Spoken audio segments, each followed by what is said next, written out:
Capítulo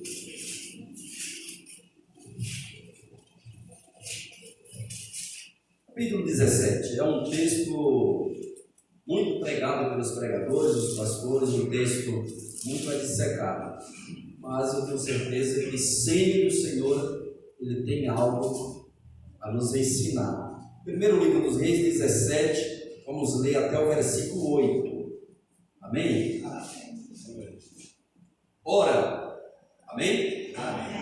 Ora, Elias de Tisbe, em Gileade, disse a Acabe: juro pelo nome do Senhor, o Deus de Israel, a quem sirvo, que não cairá orvalho, nem chuva nos anos seguintes, exceto mediante a minha palavra.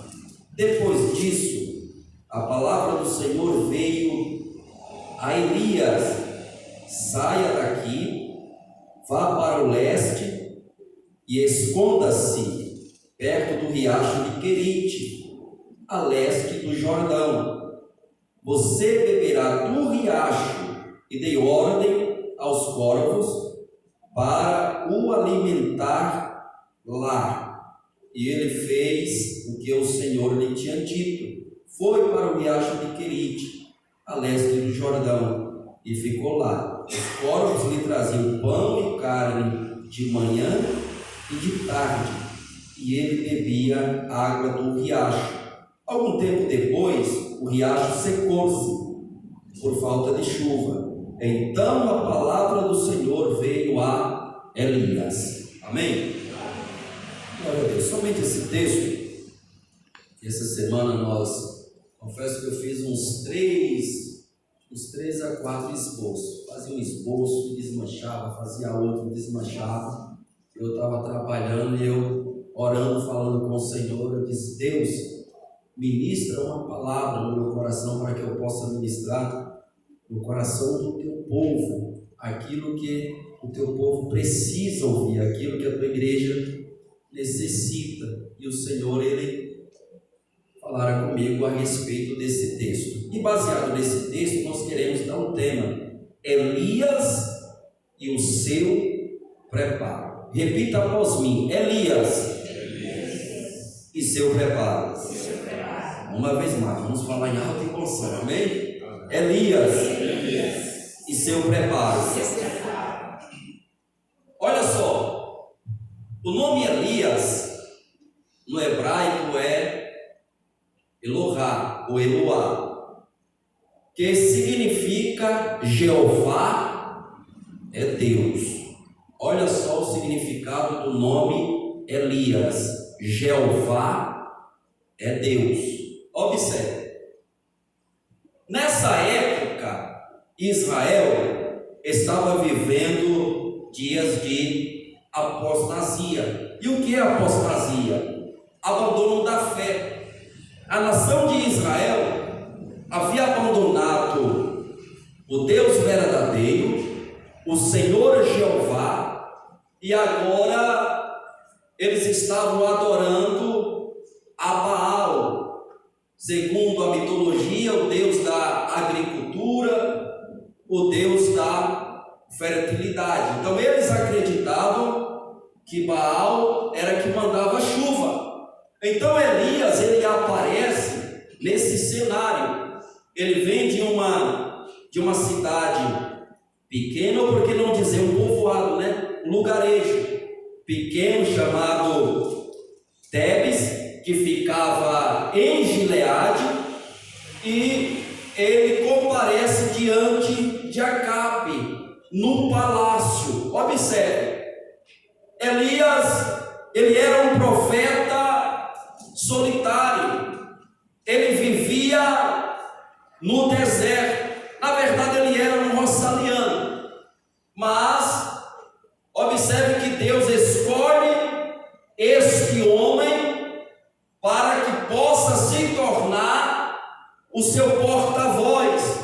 A palavra profeta no hebraico significa Nambi, que quer dizer aquele que fala por Deus ou aquele que fala no lugar de Deus. Observe, Elias diante de Acabe e ele vai proferir a seguinte palavra: segundo a minha palavra, não vai chover. Olha só que ousadia, né, irmãos? Segundo a minha palavra, não vai chover. E a Bíblia diz, a Bíblia é clara em afirmar que não choveu, não desceu orvalho durante 3 anos e meio. Observe, em primeiro lugar, Elias ele experimenta a presença de Deus, porque todos nós precisamos ser preparados por Deus para cumprirmos o seu propósito, para cumprirmos a missão que o Senhor ele nos confiou. Nós precisamos estar na presença de Deus. É interessante a gente notar que no versículo 1 a gente percebe Elias dizendo: o Deus em cuja presença eu estou. Ele estava na presença de Deus.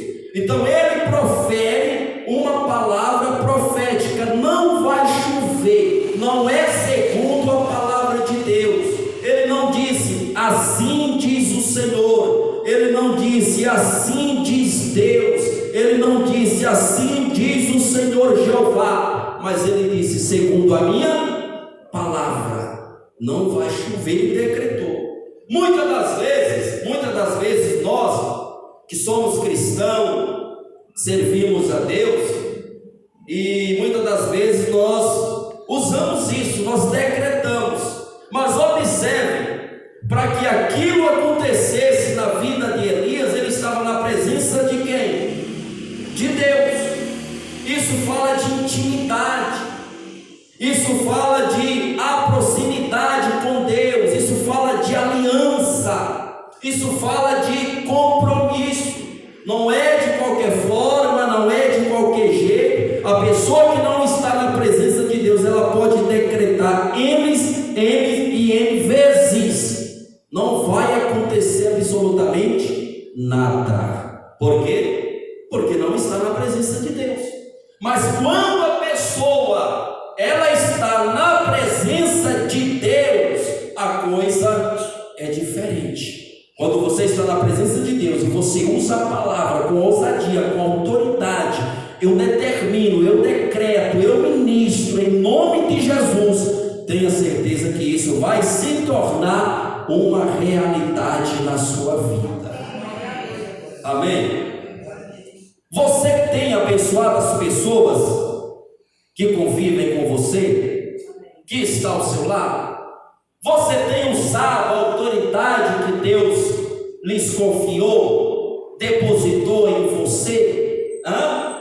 Tiago lhe disse que de uma só boca procede o quê? Bênçãos e maldição. Nós temos autoridade tanto de abençoar como de amaldiçoar, certo? Mas nós não fomos chamados para amaldiçoar ninguém, nós fomos chamados para abençoar. Você tem abençoado a sua casa? Tem abençoado a sua família? Tem abençoado o seu esposo, a sua esposa, os seus filhos? Tem abençoado a empresa onde você trabalha? Você tem abençoado o seu trabalho, o seu patrão? Você tem abençoado a sua casa, os seus vizinhos? Nós recebemos essa autoridade de abençoarmos. E Elias ele diz: segundo a minha palavra. Vocês estão falando que é Baal que manda chuva? Então agora eu quero ver se Baal de fato manda chuva. Então vou fazer o seguinte: não vai chover. E Deus olhou do céu e disse: é verdade, Elias tem moral para falar. Ele falou que não vai chover, pronto. Acabou, o céu cerrou. Segundo a palavra do homem de Deus, o profeta Elias. Observe, segunda coisa, Elias, ele experimenta a proteção de Deus. Deus sabia, irmãos, presta atenção, Deus sabia que por conta dessa palavra lançada por Elias, ele ia ser procurado. Acabe ia procurar ele, o estado ia procurar ele. Então veio a palavra do Senhor, vamos ver? Versículo 2 ao 3. Depois disso, a palavra do Senhor veio a Elias. Olha só: saia daqui, vá para o leste e esconda-se perto do riacho de Querite, a leste do Jordão. Olha só, agora veio a palavra do Senhor ao profeta e Deus falou: Elias, você agora não pode ficar aqui, você precisa descer até o ribeiro de Querite, você precisa se esconder. Esse ribeiro que ficava próximo, ao Jordão, era um lugar deserto e era um riacho que ficava escondido. Deus ele sabia que se Elias descesse para essa localidade, Acabe não iria encontrá-lo. Então Deus vai guardar o profeta, Deus ele vai proteger Elias. Elias ele desce, ele ouve a palavra do Senhor, de imediato ele obedece e ele vai se esconder em Querite. A palavra Querite significa cortado, ser cortado ou separado. Ele foi separado da convivência, com a sociedade, ele foi cortado do convívio com a sua casa, com a sua família, com a sua cidade, com a nação. Ele ficou no lugar separado, ele estava guardado, ele estava protegido por Deus. E em Israel, o que é que está acontecendo? O pau está quebrando. Doenças, enfermidades, o povo morrendo de sede, animais morrendo, uma seca fora do comum. Mas Elias estava o quê? Protegido. Ele estava guardado, ele estava experimentando a proteção de Deus. Conosco também não é diferente. Em momentos de luta, em momentos de perseguição, de agruras, Deus ele sempre tem um escape para nós. Nós estamos guardados, nós estamos protegidos por Deus. O mundo pode pegar fogo, o mundo pode entrar em erupção, mas quem serve a Deus, ele está o quê? Protegido. Você crê? Você crê que a sua casa está guardada? Você crê que a sua família está guardada? A sua esposa está guardada? O seu esposo está guardado? Os seus filhos estão protegidos por Deus. Olha só, proteção. Nós temos a proteção divina. Terceira coisa, Elias, ele experimenta o quê? A provisão de Deus, a providência divina. Ele ouve a palavra do Senhor, obedece a palavra do Senhor e ele vai viver em Querite. Vamos ver? Versículo 4 ao 6. Você beberá do riacho e dei ordem aos corvos para o alimentar lá. Ele fez o que o Senhor lhe tinha dito, foi para o riacho de Querite, a leste do Jordão, e ficou lá. Os corvos lhe traziam pão e carne de manhã e de tarde, e ele bebia a água do riacho. Providência. Olha só, Deus ele não abandonou o profeta. Ele tinha água, do riacho, do córrego, e os corvos lhe traziam pão e carne todas as manhãs e todas as tardes. É interessante o tipo de ave que Deus vai usar, pastor? Corvos, o corvo. Deus vai usar o nosso urubu, uma espécie de urubu, para trazer carne para o profeta, uma ave, O corvo naquela época era uma ave predadora, tanto se alimentava de carne fresca como de carniça, e Deus vai usar juntamente esta ave ave para trazer a provisão para o profeta. Observe, preste atenção. Nós, muitas das vezes, nós ficamos o quê? Preocupados com o que vai acontecer conosco, com o nosso futuro, com o dia de amanhã. E a doença do nosso século tem sido a depressão.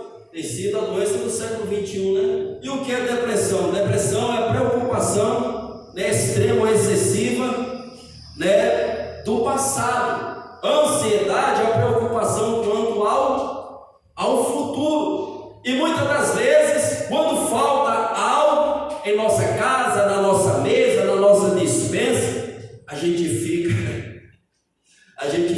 perturbado, a gente fica atribulado. Eu lembro uma época, a gente estava em São Paulo, eu e a minha esposa, a nossa família, nós estávamos passando uma prova, irmão. Pensa em uma prova fora do comum. E a gente estava passando uma prova, uma dificuldade de alimento mesmo. De repente alguém bateu no nosso portão, era um camarada, ele estava tomando uns bezocriol. E aí ele bateu no portão, do nada ele olhou para a gente e disse assim: eu ganhei essa cesta básica ali, eu ganhei essas coisas ali. E aí eu vinha passando aqui, aí eu falei: não vou levar tudo para casa não, eu vou dividir com esse pessoal que mora aí. Aí eu abri o portão e disse: então pode entrar e trazer tudo, pode colocar lá na sala. Então ele trouxe, quer dizer, no momento certo, Deus, ele trouxe a bênção. Quer dizer, ele cuida da gente. A gente fica preocupado, não é? A gente fica preocupado ao extremo. Aí eu lembrei de uma história que conta no meio dos evangelhos, que uma senhora, ela criava os seus netinhos, e aí ele foi dos netinhos, acordou de manhã e disse: vó, a gente quer comer pão. E aí a senhora olhou e disse: mas não tem pão, hoje não tem nada para a gente tomar café. A criança não entende, né? Aí as crianças olharam e disseram: não, mas a gente quer pão, nós queremos pão, vô. Aí a senhora disse: então faz o seguinte, dobra o joelho no quarto e comece a orar e pedir pão, para que Jesus mande pão para vocês. Aí as crianças dobraram o joelho e orando em voz alta: Jesus manda pão, Jesus manda pão, nós queremos pão. Aí os camaradas iam passando, sabia que aquela família servia a Deus, os camaradas iam passando, os camaradas montando, olhou e disse: olha, estão pedindo pão a Jesus. Vamos fazer o seguinte, nós vamos comprar um saco de pão, nós vamos fazer umas compras, umas carnes, vamos comprar de tudo no mercado. Nós vamos chegar, bater na porta e vamos falar que foi o diabo que mandou. E aí os camaradas assim fizeram. Chegaram na porta e bateram na porta da senhora. Aí a senhora abriu a porta. Aí, vocês estavam pedindo pão? Aqui tem pão, tem carne, tem tudo. Aí ele: não, pode colocar aqui dentro. Aí o senhor falou: a senhora não vai perguntar quem mandou? Aí a senhora disse: não, meu filho, porque quando Deus manda, Deus, o diabo obedece. E eles ficaram parados sem saber de nada. Quer dizer, a gente fica preocupado, mas Deus está o tempo todo cuidando, né, da gente, provendo, né, trazendo aquilo que nós precisamos, aquilo que nós necessitamos. É porque o ser humano, ele gosta de se preocupar mesmo. Quarto lugar, vamos ver. Elias, ele precisava se relacionar com outras pessoas. Vamos ler o versículo 7? Vamos lá? Algum tempo depois, o riacho secou-se por falta de chuva. Preste atenção. Quer dizer, ele já estava, conformado com aquele lugar, bebendo água do riacho, os corvos trazendo pão, carne, se alimentando, quando do nada o riacho secou, acabou a água. E agora? Como é que faz agora? Não tem água. Ele havia proferido uma palavra, também não tinha mais água em Israel. E ele é tão inteligente, alguns dias depois, quando ele comparece lá no Monte Carmelo, para quem não sabe, ele descobre que em Israel havia um reservatório de água. Aquela água que ele pediu para que trouxesse era toda a água que tinha. É por isso que ele mandou trazer: traga água, traga mais, vá trazendo, derrame tudo aqui, vá trazendo. Então era o último reservatório de água que tinha. Mas nessa época aqui, ele ficou sem nada agora. Sem água, sem... Os corvos pararam de trazer o alimento. Mas por que secou? Vamos ver por que secou? O pastor, ele sempre profere uma palavra aqui, e vou acrescentar isso aqui. Mas por que o ribeiro secou? Porque quando as nossas possibilidades acabam, começam as possibilidades de Deus. É aquele momento, irmãos, é aquele momento que você olha para a direita, você olha para a esquerda, você olha para a dianteira, você olha para a retaguarda, você procura uma solução e você não encontra. E agora? O que é que eu vou fazer? Estava indo tudo bem, de repente as coisas tomam um outro rumo, uma outra direção. O que é que eu vou fazer para resolver esta situação? O que é que eu vou fazer para resolver este problema? Não tem saída, não tem mais porta aberta, a porta fechou. Mas quando a porta se fecha, é porque Deus tem uma porta maior para você. Você lembra de Moisés? O povo diante do mar vermelho, o povo gritando: e agora, Moisés? Está vindo o faraó, e agora? Moisés olhava para um lado, olhava para o outro, o povo desesperado, e a palavra de Deus era: diga ao povo que marche, não pare, diga ao povo que marche. E foi o que ele fez. Ele mandou o povo marchar, né? Ele estendeu as mãos, pegou a vara, levantou a mão em direção ao mar vermelho, e o mar se abriu, e o povo passou em terra seca. A mesma coisa acontece com a gente. Quando você procura uma saída, uma solução, e você não encontra, tenha certeza que Deus, ele vai te dar uma direção. E aí, mas por que o ribeiro secou? Para que Elias, preste atenção, para que Elias aprendesse mais sobre Deus. Às vezes nós estamos enfrentando dificuldade, problemas, né, em nossa vida, situações difíceis, e Deus, ele está querendo que nós venhamos o quê? Aprender sobre a pessoa dele. Deus, ele sempre tem algo a nos ensinar, e Deus não tem apenas um método de ensino, tá? Deus não tem apenas um método de ensino, né? Deus tem vários métodos, várias formas de nos ensinar. Então Elias, ele estava aprendendo a respeito de Deus. Eu já estou encerrando. Em quinto lugar, porque o ribeiro secou. Olha só, presta atenção. Quando o ribeiro secou, Elias, ele ficou mais atento à voz de Deus. Versículo 8. Então a palavra do Senhor veio a Elias. Quando o ribeiro secou, ele ficou mais atento à palavra de Deus. Porque nesse período já estava chegando já no final dos 3 anos e meio.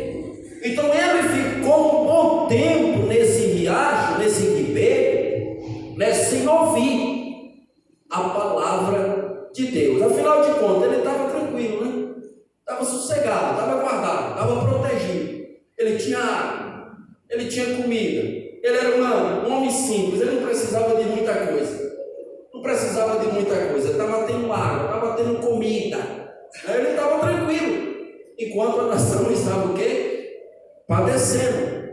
Então, o que é que Deus vai fazer? Não vou tirar o conforto dele, né? Vou acabar com o conforto de Elias. E aí, Deus fez com que o ribeiro secasse. E aí agora, ele vai ouvir a voz de Deus. Porque nos momentos difíceis, preste atenção, estou encerrando, viu? Fechei a Bíblia. Nos momentos difíceis da nossa vida, é que a gente consegue ouvir Deus. Quando a coisa, eu tiro por mim, às vezes a coisa está boa, o negócio está bom demais, a gente às vezes fica até um pouco relaxado, né?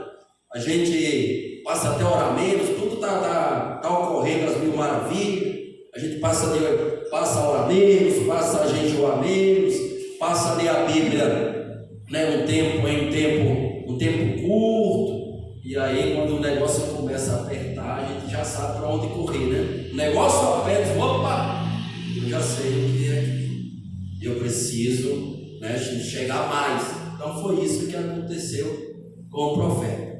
Então quando nós ouvimos a palavra de Deus, obedecemos a palavra de Deus, estamos na presença de Deus, Deus ele tem um compromisso conosco, porque é o seguinte, irmãos, olha só, Deus ele vai tratar você da forma que você trata ele. Deus ele vai me tratar, né, da forma que eu trato ele. Se eu honro a Deus, ele vai fazer o quê? Ele vai me honrar. Então se você honra a Deus, então se prepare que Deus ele também vai te honrar. Amém? Deus abençoe os irmãos, que essa palavra possa ficar no coração dos irmãos e que o Espírito Santo venha falar de uma forma mais profunda ao coração de cada um dos irmãos. Deus abençoe. Amém. Que maravilha, né? Que palavra abençoada. Obrigado, meu irmão Felipe. Deus te abençoe.